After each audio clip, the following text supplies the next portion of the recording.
건강한 삶을 위한 우리 집 주치 TBC 클리닉 건강 365입니다. 오늘은 늘 인사드리던 김선희 아나운서, 우리 안방 마님의 네. 부재 이슈로 인해서 예은 씨와 제가 스튜디오를 한번 풍성하게 채워보도록 하겠습니다. 네. 지난 1일이었죠. 임시 공휴일로 지정이 되면서 전국적으로 많은 우리 국민들의 가슴을 설레게 했습니다. 진검 다리 연휴가 시작이 되었는데요.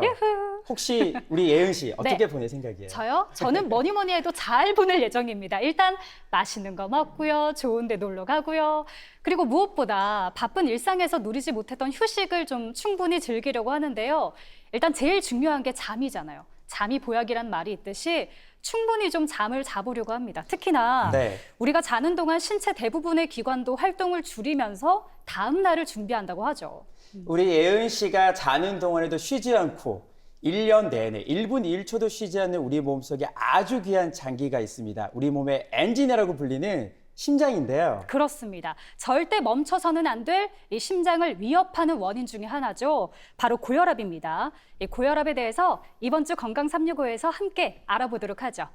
자, 오늘의 주치 순환기내과 전문의 김기식 과장님과 함께합니다. 안녕하세요. 네, 안녕하세요. 김기식입니다. 저는 대구의료원 순환기내과에 근무하고 있습니다. 예, 우리 과장님이 자기소개하시면서 살짝 이제 혈압이 올라가는 단계일 것 같은데요.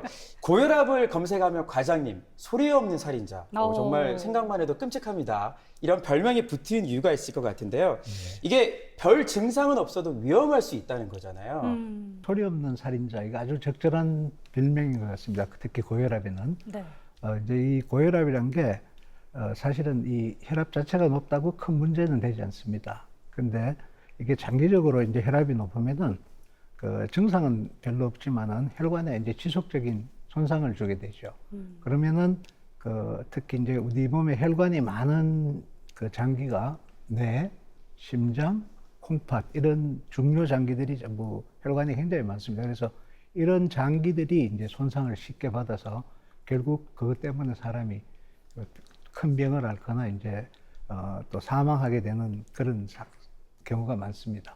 그 예를 들어 보면 이제 그 심장이 이제 좀 커지거나 이래서 심부전증에 빠질 수 있고 또 콩팥의 기능이 떨어져서 심부전증 이런 것도 생길 수 있고 또 뭐 아주 치명적인 것으로 이 대동맥 박리 같은 것도 그 대부분 이 고혈압과 아주 깊은 관련이 있는 질병으로 볼 수 있습니다. 네.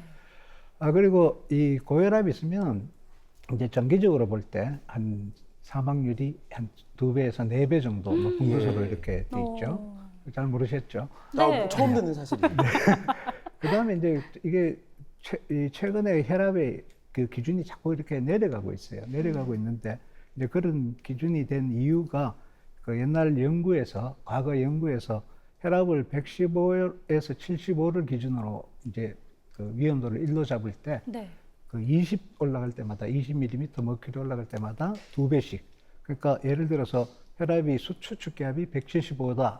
이런 사람은 115인 사람에 비해서 8배 정도 그 심혈관계 사망률이 높은 것으로 이거는 이미 연구가 끝나 있는 상태입니다. 과장님, 고혈압 자체가 이게 왜 생기는지 저는 참 궁금해요. 가족력이나 유전도 혹시 영향을 미칩니까? 네, 뭐 그 원인이 여러 가지가 있는데 그거 뭐 정확하게 밝히면 아마 노벨상을 탈 겁니다. 도전해 보셔도 좋을 것 같습니다. 네, 근데 이제 고혈압이 이제 흔히 이야기하는 것을 우리가 이제 본태성 고혈압 또는 1차성 고혈압이라고 합니다. 그 모든 병에 1차성 이렇게 병명을 붙이는 건 원인을 잘 모른다는 뜻이에요. 네. 그래서 이게 한 95% 정도까지 이제 해당하는데 대부분 고혈압이 이제 여기에 소속이 되죠. 근데 이제 이런 고혈압 그런 환자들을 조사를 해보면 상당히 가족력도 많고 또 이제 고령이고 또 비만인 사람도 많고 또 평소 일상적인 생활에서 스트레스를 많이 받는 성격의 소유자가 있지 않습니까? 그런 사람들도 있고 그다음에 이제 운동 부족, 흡연, 뭐 이런 술 많이 하시는 분 이런 것들이 이제 관련이 있는 것으로 나타나 있습니다. 네. 이게 이제 고혈압이 자꾸 우리나라에서 증가되는 이유는 이 인구의 고령화하고 굉장히 관계가 많습니다. 물론 젊은 사람들도 비만 때문에 많이 생기지만은 그 나이 든 사람들이 이제 고령화가 되면서 자꾸 그런 분들이 이제 그 고혈압이 자꾸 나타나게 되는 거죠. 이제 그 통계를 보면 이제 60대가 넘어가면은 약 한 50% 이상의 인구에서 그 고혈압이 있는 것으로 이렇게 나오고, 또 60대가 가면은 거의 이제 여자에서, 그동안 여자는 조금 발병률이 젊을 때는 적었는데 네. 이제 남성보다 이제 훨씬 고혈압 확률이 이제 올라가게 되는 거죠. 그리고 이제 아까도 말씀드렸지만 이 젊은 사람들이 생기는 건 과거에 비해서 운동도 조금 덜하고, 그 이제 옛날에는 생활 속에서 운동이 많지 않았습니까? 맞아요. 그러니까 걷기도 많이 걷고 이랬는데 이제 그런 것도 문제가 되고, 또 식생활이 좋아지면서 자꾸 이렇게 칼로리 높은 음식을 먹고 또 기름을 많이 섭취하고 이런 것들이 이제 중요 원인이 돼서 이제 또 그런 비만이 자꾸 이렇게 증가되는 그런 것 때문에 30, 40대 이제 젊은 연령층에서도 이제 고혈압이 생기는 경우가 굉장히 많죠.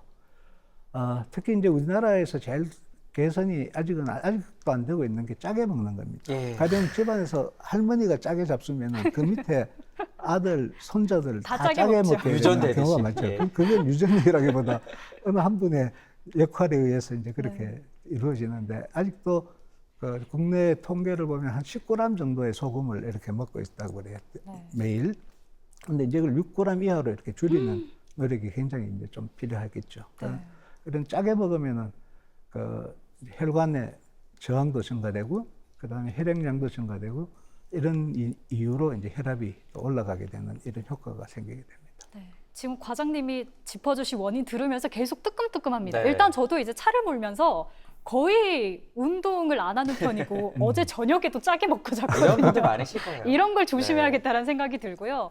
이제 앞에서 짚어주신 것처럼 가족력, 생활 습관으로 생기는 고혈압이 대부분인데 네. 특히나 또 특정 질환에 의해서 생기는 고혈압도 있다고 들었습니다. 네, 그걸 이제 2차성 고혈압. 2차성 하는 것은 이제 원인을 알 수 있는 그런 고혈압이죠. 그 어떤 질환에 의해서 이제 혈압이 높아지는 이런 경우가 있는데, 이제 이건 고용량의 이제 혈압약에도 혈압이 반응이 잘 조절이 잘 안 되는 이런 사람들이 있을 때 이제 의심을 해볼 수 있고, 특히 이제 이런 질병에 속하는 것이 이제 신장 질환, 네. 그 신부전증이 있다거나, 그 다음에 그 신장에 그 공급을 해주는 신장 동맥이라는 게 있습니다. 그 동맥이 젊은 사람들이 막히는 사람들이 있어요. 그런 경우에 이제 혈압이 올라가고, 또 한 가지는 이제 내분비 질환, 네. 특히 이제 부신이라는 게 있는데, 그 콩팥 위에 조그만한 그 호르몬을 분비하는 부신이라는 기관이 있습니다. 거기서 이제 여러 가지 혈압을 올리는 여러 가지 호르몬들이 많이 나와요. 그런데 이제 종양이 생긴다거나, 또 여자분들 같으면 이제 임신하고 관계되는, 요즘은 또 특히 임신하는 나이가 늦지 않습니까? 네. 그런 것들이 이제 이야기될 수 있고, 그 다음에 이제 남자에서 좀 비만과도 관계됩니다만은 이제 수면 무호흡증 같은 것들이 굉장히 고혈압과 관계되는 현상들입니다. 네, 그리고 요즘은 그 혈압 관리를 위해서 집에 가정용 혈압계를 가지고 있는 분들이 계세요. 제가 많죠. 얼마 전에 친구 집에 놀러 갔다가 저도 한번 해봤었는데 네. 이 자리를 빌어서 올바르게 혈압 관리를 그 혈압을 측정하는 방법 좀 알려주시면 좋겠습니다. 네, 혈압 측정이 굉장히 중요해요. 그게 여러분 혈압을 재보면은 뭐 수시로 변하지 않습니까? 네. 그래서 이제 혈압을 잘 측정하는 게 이제 중요한데, 저는 이제 환자들한테 이런 혈압계를 하나 구하도록 꼭 권장을 합니다. 그래서 이제 집에서 이제 혈압을 재실 때 제일 중요한 거는 최소한 혈압 측정 5분 전까지 5분 전에 안정을 청취하셔야 돼요. 그러니까 좀 뭐 이렇게 하다가 쫓아와서 혈압을 재는 게 아니고 가만히 앉아서 뭐 이렇게 좀 릴렉스 이런 상태에서 하는 게 좋고, 또 혈압 재는 환경이 이제 또 중요한데 그 좀 조용한 뭐 이렇게 뭐 음악이 있으면 더 좋겠지만은 그런 조용한 환경에서 이제 측정하는 것이 좋습니다. 그다음에 이제 혈압 측정 30분 전에는 그 흡연, 알코올, 카페인, 커피 이런 것을 좀 금하고 하는 네. 것이 혈압의 영향을 좀 적게 주는 그런 상태가 되죠. 그다음에 이제 혈압 측정 시에는 말을 하면 안 됩니다. 말을 하면 혈압이 좀 올라가요. 예. 한번 집에 혈압계가 있으면 한번 테스트를 해보세요. 네네. 가장 어려운 부분이네요. 말 안 하는 거요? 예. 그거 기다리고 이제 보고, 그다음에 저는 이렇게 숫자도 보지 마라 그럽니다. 아, 진짜요? 혈압의 숫자를 그거 보는 순간 환자가 좀 스트레스를 받는. 아, 맞아요. 와, 그런 궁금해서 좀 보게 영상을 되는데. 이렇게 보고 그렇게 이제 하라 그러고, 그다음에 혈압 재기 전에 이제 반드시 네. 뭐 소변을 본다거나 뭐 이런 좀 조치를 하고 나서 혈압을 측정하는 것이 좋고요. 그다음에 이제 측정 자세가 이제 중요한데 몸은 이렇게 이 의자에 딱 기대서 등을 딱 기대는 게 좋고요. 그다음에 이 식탁 테이블 정도에서 이 혈압계를 놓고 측정하는 게 가장 좀 좋을 것 같습니다. 그래서 이 팔을 이렇게 놓고 아까 이 측정하고자 하는 팔을 이제 맨살에다 하는 게 좋아요. 그래서 집에서 하라는 거예요. 특히 요즘 겨울이나 이럴 때는 옷이 두껍기 때문에 네. 적당한 혈압이 잘 안 나오는 경우가 굉장히 많습니다. 그 다음에 이제 이 가정 혈압을 집에서 잴 때는 이제 아침에 눈 뜨자마자 재는 분들이 꽤 있어요. 그때가 제일 낮을 걸로 생각하고, 근데 그건 잘못된 그래요? 생각입니다. 오. 눈 뜨면은 눈을 딱 뜨는 순간부터 우리가 스트레스를 딱 받기 때문에 혈압이 팍 솟구쳐요. 굉장히 다시 감아야겠군요. 일어나기 싫어서 그런 건가요? 뭐 그것도 있지만 또 하루를 어떻게 사나 또 이런 생각도 있겠죠. 그래서 기상 후에 약 1시간 내에 식전에 재는 게 좋고, 그 다음에 재기 전에 아까 말씀드린 뭐 소변을 본다거나 뭐 이런 걸 조치를 좀 취하고 재는 게 좋습니다. 네. 그 다음에 아침에 잴 때는 약 복용 전에 재시는 게 좋고, 이제 저녁 혈압은 보통 가정 혈압은 아침 저녁으로 이제 2번 재라고 권장을 많이 하는데, 저녁에는 취침 전에 모든 게 정리된 상태에서 이렇게 재시는 게 굉장히 정확한 혈압을 잴 수 있는 방법입니다. 네. 올바르게 혈압 잴 수 있는 방법을 아주 여러 가지 꿀팁을 알려주셨습니다. 네. 근데 이것도 제가 궁금해요. 제가 아는 분이 고혈압인데 집에서 혈압을 재면 그렇게 정상이래요. 근데 꼭 병원만 가서 혈압을 재면 높게 나온다는데 이건 왜 이런 걸까요? 아무래도 긴장도가 다르지 않습니까? 병원에서. 네. 이제 병원에서 이게 병명으로 있습니다. 병원에서 재서 높은데 집에서는 괜찮은 분. 이걸 이제 배기고혈압. 배기하는 것은 의사들이 있는 가운, 흰 가운. 그걸 이제 화이트 코트 하이퍼텐션이라고 그러는데, 네. 이제 이런 용어를 쓰는데, 원래 혈압은 정상인데 병원에 오면 좀 긴장도가 확 올라가는 분들이 굉장히 많아요. 그런 분들이 이제 이런 현상들을 많이 보이고, 또 뭐 저도 이 방송 처음 나오면 좀 긴장되듯이 병원에 처음 와가 이렇게 혈압 재려면 긴장되는 분들이 굉장히 많아요. 그래서 이 병원에서 이 고혈압으로 진단받는 환자의 한 17% 정도가 이런 부류에 속합니다. 근데 이제 이것은 이 배기고혈압은 조금 이따 또 말씀이 나올 수 있겠지만은 별로 뭐 이 고혈압이 될 확률이 높은 거는 사실인데, 이런 분도 네. 그렇게 뭐 약을 쓰거나 이럴 필요는 없을 걸로 저는 생각을 하고요. 이것보다 이제 더 무서운 게 가면 고혈압. 마스크드 하이퍼텐션이라고 그러는데, 이건 뭐냐면 병원에서는 잘 괜찮아요. 네.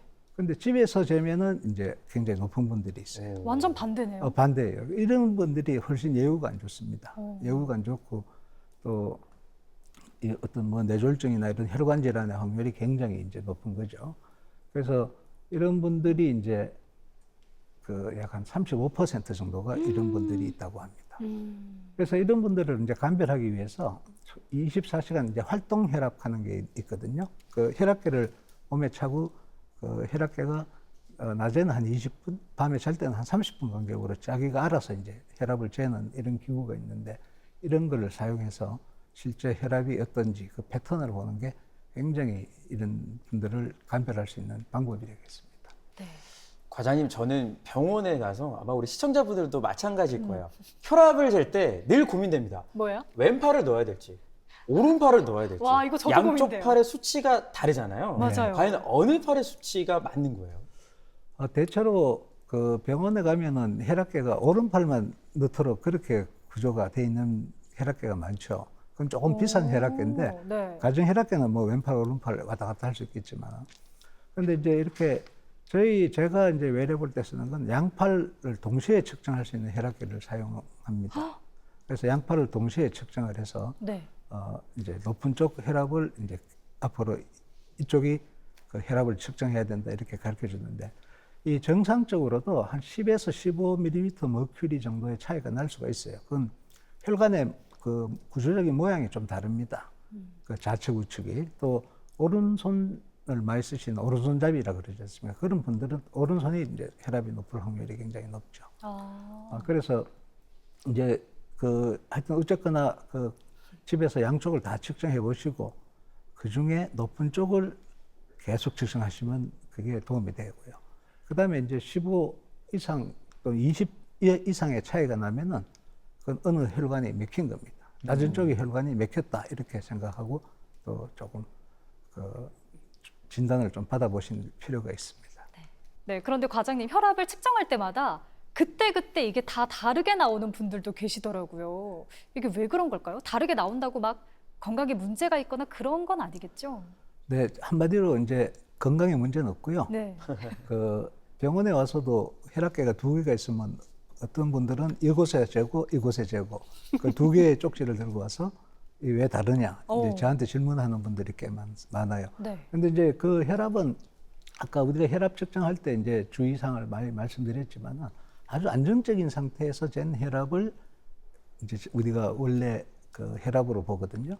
그러니까 어떤 분들은 이렇게 계단을 2층에 병원이 있는데 쫓아 계단을 타고 올라와서 혈압계가 비어서 바로 잽니다. 그럼 백발백중 올라가 있어요.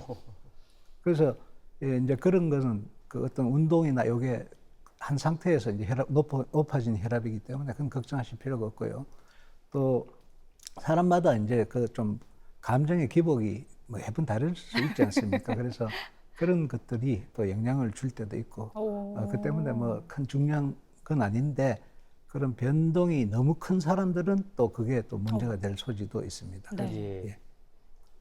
그러니까 무엇보다 마음의 안정이 참 중요한 것 같습니다. 네, 안정이 네. 중요하고 그래서 이제 제가 가정 혈압, 집에서 혈압을 측정하는 것을 굉장히 권하고 있는 게 집에서 측정하면 아무래도 병원보다 좀 참 낮게 나올 확률이 굉장히 높거든요.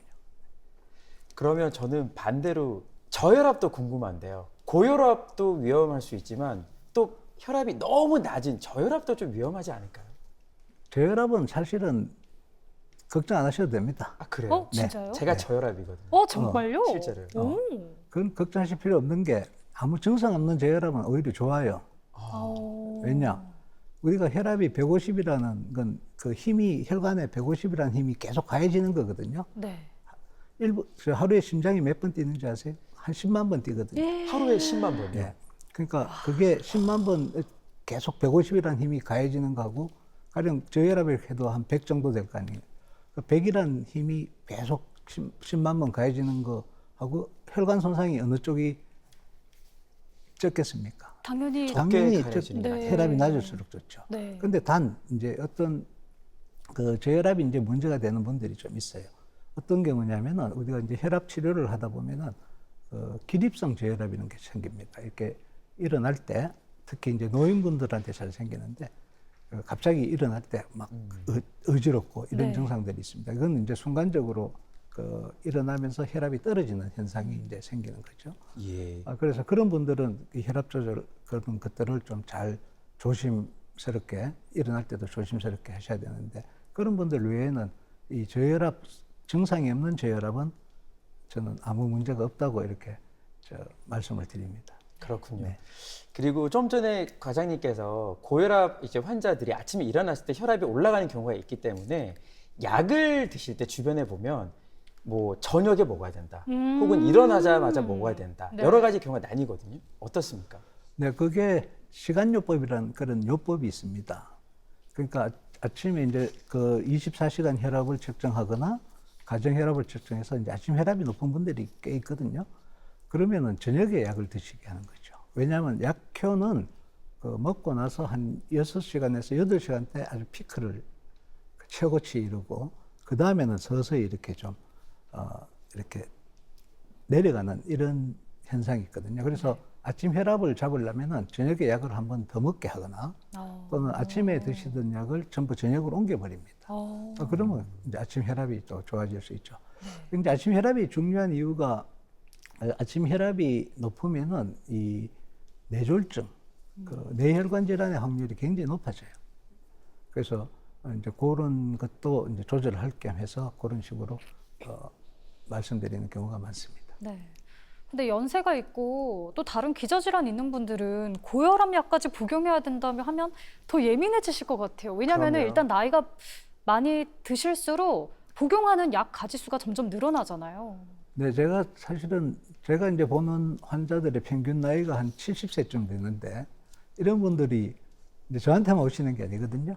또 뭐 정형외과도 가고 그다음에 뭐 다른 소화기 내과도 다니고 이래서 또 한 번은 제가 약을 다 본 적이 있습니다. 한 20몇 가지를 하루에 드시더라고요. 예. 어머나. 그래서 이건 약이 너무 많다 이런 예. 생각이 들어서. 근데 이제 그 중에 제일 중요한 약이 고혈압 약이죠. 이건 뭐 장기적으로 뭘 이렇게 예방하기 위해서 쓰는 약이기 때문에 꼭 써야 되는 약인데, 그런데 이제 그런 분들이 다른 약도 이제 병원에 가면 약을 주니까 이렇게 많이 드시게 되는데, 그 중에 제일 좀 조심해야 될 약이 그 관절통이나 관절염 때문에 네. 그 잡수는 그 소염 진통제가 있는데요. 네. 그거 연세 드신 분들 굉장히 많이 드세요. 허리도 아프고 해서. 근데 그런 소염 진통제는 혈압을 올리는 효과가 있어요. 오. 그래서 굉장히 좀 그런 약들을 좀 조심스럽게 다뤄야 되고, 또 그 약 때문에 이 부종도 잘 생깁니다. 그래서 엉뚱하게 이제 심부전증, 심장이 기능이 떨어지는 걸로 착각할 수도 있는 그런 현상들이 있기 때문에 그런 약들을 조심하고, 그래서 제가 이제 환자분들한테 하나의 팁을 드린다면은 자기가 먹는 약을 처방 전을 무조건 사진을 찍어 놓으셔야 돼요. 그 카메라가 핸드폰이 있으니까 그 핸드폰에다가 사진을 찍어 놓고 의사가 다른 의사한테 처방을 받을 때는 꼭 이 약을 먹고 있다. 아. 물론 고혈압 약도 다 포함했어요.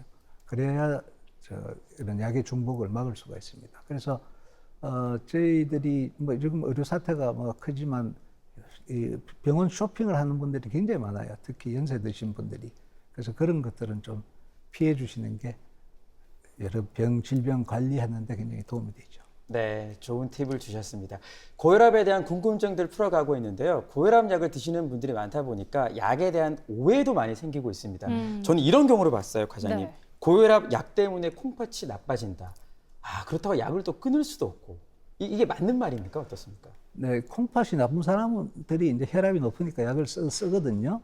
근데 이제 그건 거꾸로 된 거예요. 고혈압을 치료하지 않으면은 콩팥이 더 나빠집니다. 그래요. 예. 그래서 그건 좀 낭설이고, 그 약은 약마다 이제 뭐 여러분들이 그 약 설명서를 이렇게 보실 기회가 많을 건데 부작용이 굉장히 많습니다. 뭐 어떤 거는 한 10가지밖에 안 되지만 어떤 거는 뭐 수십 가지 부작용이 있어요. 그 중에 이제 온갖 부작용이 다 있는데 이 혈압약하고 관계되는 부작용은 이제 요즘 많이 쓰는 약 중에 이제 마른 기침이 날 수도 있고요. 그다음에 뭐 복통, 설사, 또 뭐 머리 아픈 거, 두통, 이런 것들이 이제 좀 우리 혈압약을 쓰면서 좀 가벼운 부작용인데, 이런 부작용이 있더라도 약을 좀 바꾸어서 다른 종류의 약으로 바꾸어서 쓰든지 이런 식으로 해야지, 그 약 부작용이 생겼다고 약을 끊어버리면은 그건 좀 더 낭패나는 그 상황이 벌어질 수가 있습니다. 네. 그런데 사실 많은 고혈압 환자가 약 먹는 시기를 좀 미루고 싶어하는 이유가 아무래도 혈압약은 한 번 먹으면 평생 먹어야 한다, 이런 얘기 때문인 것 같은데 이게 맞는 말인가요? 그건 정말로 잘못된 상식입니다. 네. 이건 벌써 다른 연구에서도 그 혈압을 일찍 이렇게 정상화할수록 오래 산다는 질병, 그 심장병이나 심혈관계 질환이 없이 오래 산다는 그런 그 연구 자료들은 굉장히 많아요. 굉장히 많은데, 이제 우리나라 환자들은 그 약을 먹으면은 한 번 먹으면은 계속 먹어야 된다, 뭐 이런 잘못된 관념에 살펴 있는데, 그런 분일수록 또 이상한 뭐 식품 같은 걸 또 많이 드시더라고요. 네. 그래서 저는 식품을 끊고 약을 드시라.